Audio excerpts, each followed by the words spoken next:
What's going on, everybody? It's AG here. We are officially a few weeks out from the college football season. So let's go ahead and give my quick preview of week one. I'll be doing a little more in-depth game-by-game preview and some individual videos, so be on the lookout for those. As far as these first two games here where it says August 24th, I would consider those week zero games. So I already covered those in another video, so go check that out if you're interested. But week one, we've actually got some really good games on the docket. Not necessarily top 10 matchups, but a lot of top 25 matchups that are going to have some impact going down the road the closer we get to playoff season when it comes to seeding. So you've got some potential like fifth best team in the Big Ten versus fifth best team in the SEC that could have an impact as far as once we get to playoff season. Does the Big Ten get four teams in? Does the SEC get four teams in? Could have some impact on that. But let's go ahead and get started here. So as you can see, week one gets started on Thursday, August 29th. So still, a couple weeks away, but we're slowly getting there now. We have reached August. Thursday, not really too many just, impressive games here that are just must watch necessarily. The closest thing I would say to probably an entertaining game to watch would be North Carolina, Minnesota here. Not necessarily a top 25 matchup or anything, but two teams that are going to be average, that are going to be able to play quality football. So that might be one to watch. That'll be 7 o'clock on Fox. But getting to kind of the bigger games here, Friday, same scenario, TCU, Stanford. But again, that's not really anything that's playoff worthy. But Saturdays when we get to the juicy stuff. So let's go ahead and get here. Let's talk about first off kind of the closest thing to a top 10 matchup that we're going to have, and that's going to be Clemson and Georgia. Now, I doubt Clemson is in the top 10, but there will be a top 25 team. Georgia, we know they're going to be one or two most likely. And this is going to kind of show what Clemson's made of this year. Can they get back to the college football playoff? If they can keep it competitive with Georgia, I think that's a good sign that, yes, they can get back to the playoff. They can win the ACC. Clemson, they've got a lot coming back. In particular, you still got Cade Klubnik coming back for another year at quarterback. So that's going to help you out there, give you some stability. Georgia, on the other hand, you've got Carson Beck back on offense, but he loses pretty much all of his weapons. So I think this is actually going to be a pretty good game. I think Georgia, in the end, is probably too much. So as you can see, the spread is 14. So I would say that's probably about correct. I would even say Georgia might beat them by a little more, but I think this will show more about Clemson than it does Georgia. I don't think Clemson can beat them, but if Clemson can keep it close, let's say within single digits, I think that's a good sign for Clemson going forward that they can win the ACC this year. Now, if Georgia just blows them out, it either means Georgia's the best team again, or Clemson might not be as good as, I'm thinking they might be. Because kind of when you've watched Clemson these past few years, they've been good, but they haven't kind of been the Clemson of old when they were making, the playoff year in and year out. But this isn't the only game. Like I said, there's quite a few actually in week one that are going to be pretty interesting. So next one I want to talk about is going to be this one, Penn State and West Virginia. So another 11 o'clock game, another noon kickoff. And this is on Fox, so this will be the big noon kickoff game. But this should be a good one as well. Penn State, I think they benefit the most from playoff expansion. They have arguably the best defense in the country this year, or should have. They've got Drew Aller back for another year at quarterback. West Virginia, on the other hand, they have an explosive offense. So they could keep things interesting with Garrett Green at quarterback. West Virginia can score a lot of points, but I think Penn State is too good. I think they beat them by probably more than 10, even though that is the spread. But West Virginia could make things interesting if they can get a few turnovers on defense, because, like I said, it's going to be tough to score on that Penn State defense. But if anybody can do it, Garrett Green at quarterback might can give them a little run, but I think Penn State wins that one. But this is a, borderline top 25 matchup. I don't know if West Virginia will be in it. Probably not. But me personally, I would have them in my top 25. So I think this is an interesting matchup. All right, so continuing on Saturday, the next big one I want to talk about is this one right here, and that's going to be Miami and Florida.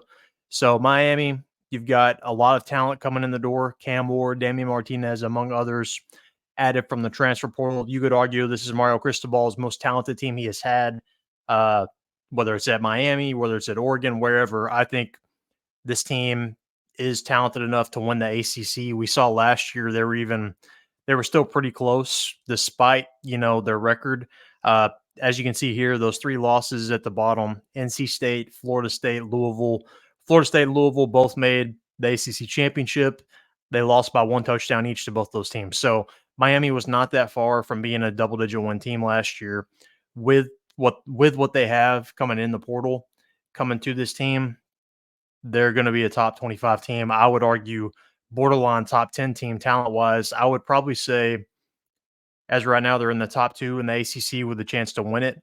Miami is favored by 2.5, so going to the Swamp is never easy. It doesn't matter if you're the top 10 team. It's never going to be easy.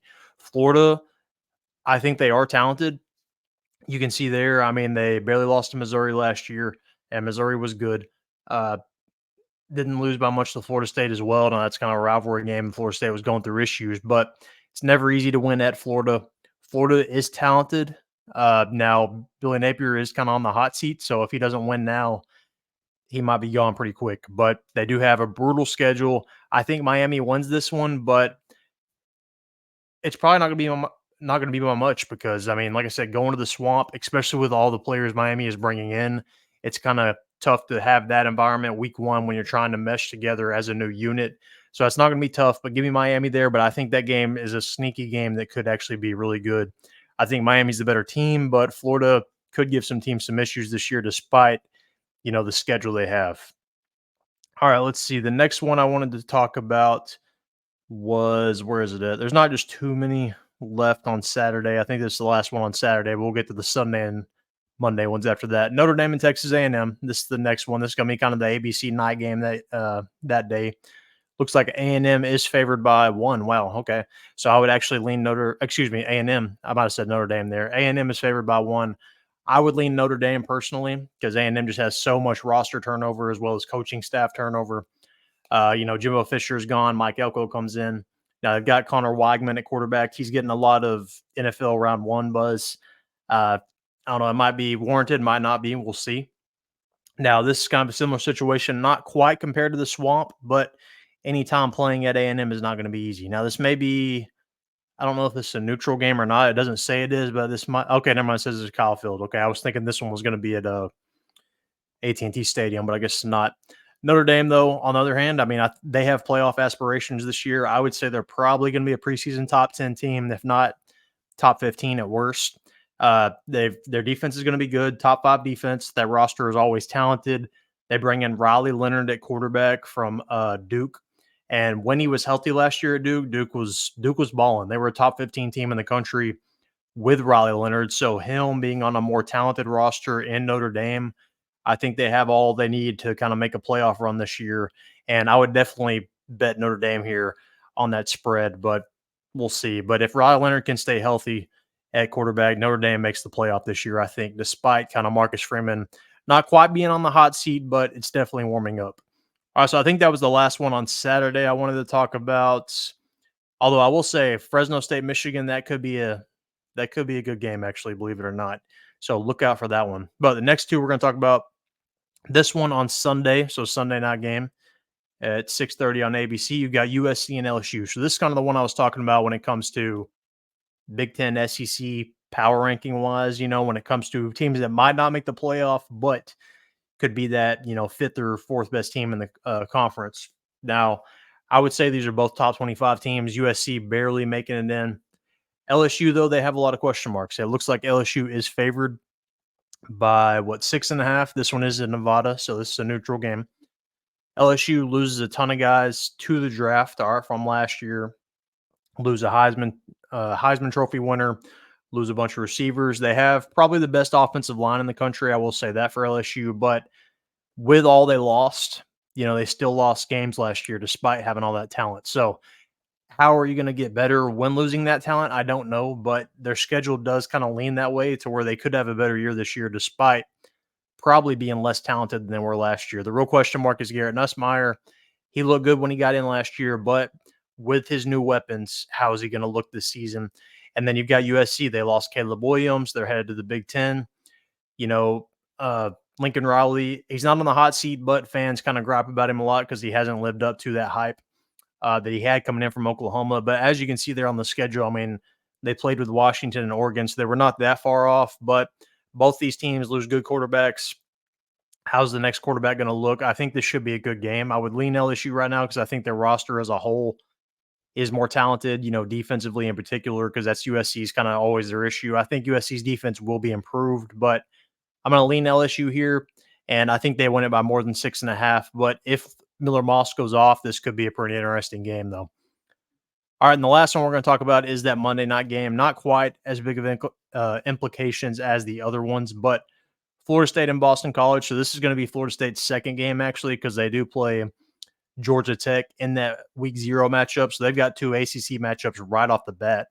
I think Florida State does win this one pretty handily, but Boston College could make things interesting. Florida State obviously has the more talented roster, but they do have a complete roster overhaul from last year. It's completely different personnel.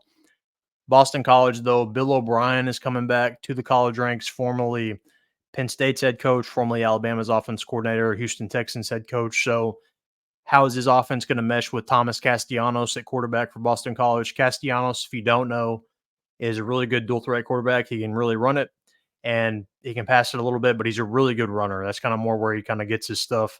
So I'm curious to see how his talent, his skill set matches with Bill O'Brien's offense.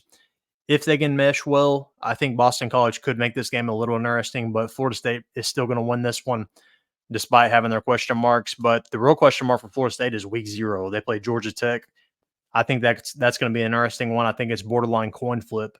I think Georgia Tech could probably beat them, but we'll see what happens. But that is my complete week 1 preview on a quick Cliff Note version. Like I said, I'll break down some of the bigger games more in depth on some other videos, so be on the lookout for those. But let me know your thoughts on week 1. What game are you most excited for? Who do you think wins these games we talked about? Let me know. Comment down below. Make sure to like this video and subscribe.